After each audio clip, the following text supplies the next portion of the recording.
Hola, hola, anem a veure quines són aquestes causes que produeixen la inflació i per altra banda també veurem la deflació. A veure què us sembla. Quines són les causes de la inflació? Poden ser dues, la inflació de la demanda o la inflació de costos. Aquí, aquest primer paràgraf es refereix a quan es creen massa diners. Llavors, primer us explico això i després veiem aquest paràgraf. Anem primer a la inflació de la demanda. Què vol dir la inflació de la demanda? Vol dir que com la demanda és tan gran, tan gran, tan gran, recordeu que demanda és que tothom vol comprar tot.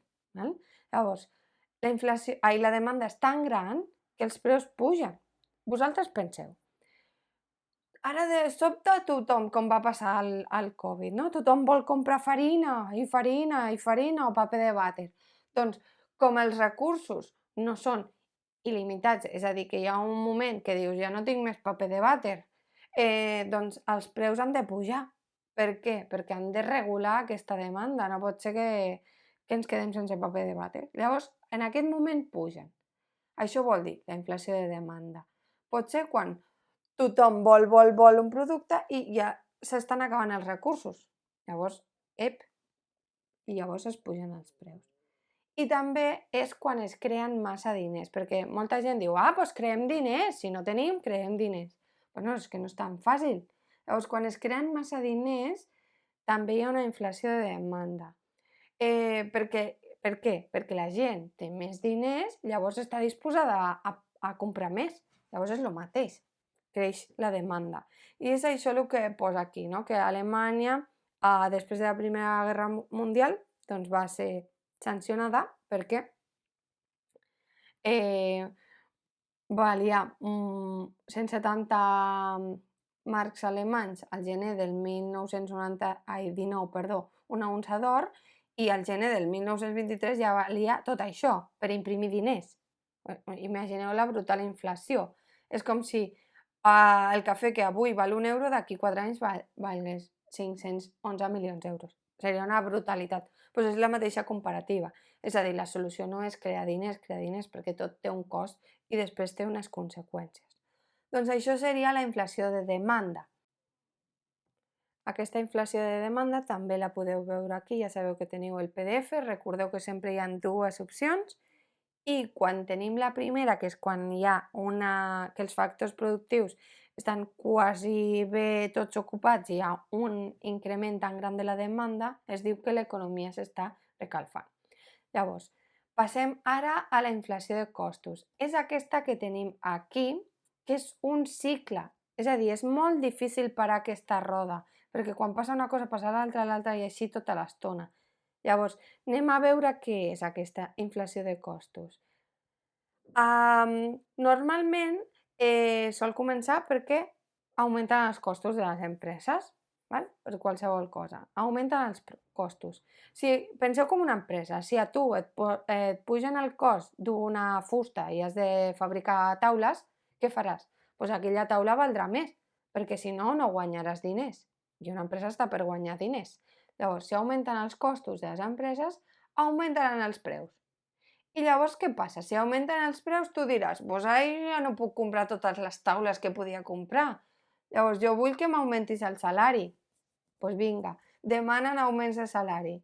Llavors, si l'empresa ha de donar més salaris als seus treballadors, els hi costa més.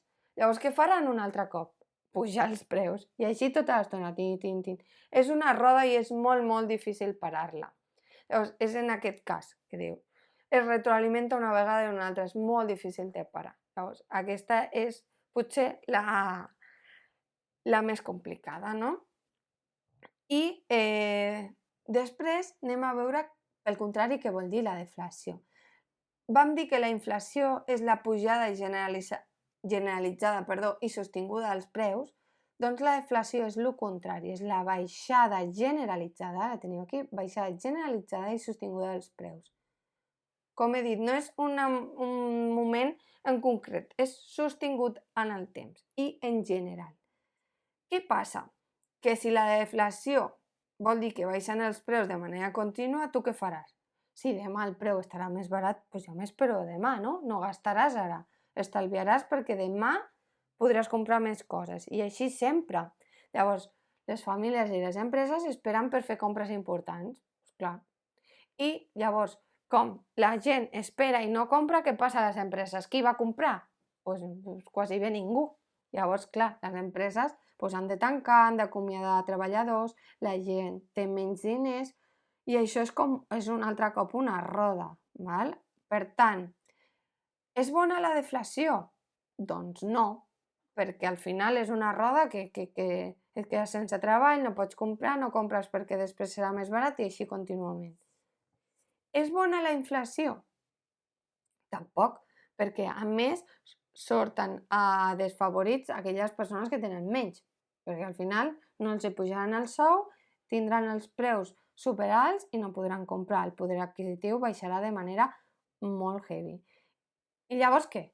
Lo millor, lo ideal seria que no hi hagués ni inflació ni deflació, perquè cap d'elles és positiva.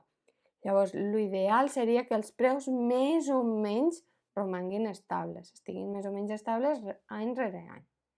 I aquí aquest tema es va parlar també a classe, que Japó és el país que ha estat en deflació durant molts anys. Per això ho parlem a classe fins a que la teoria de les causes. Vinga, fins al pròxim vídeo. Adeu.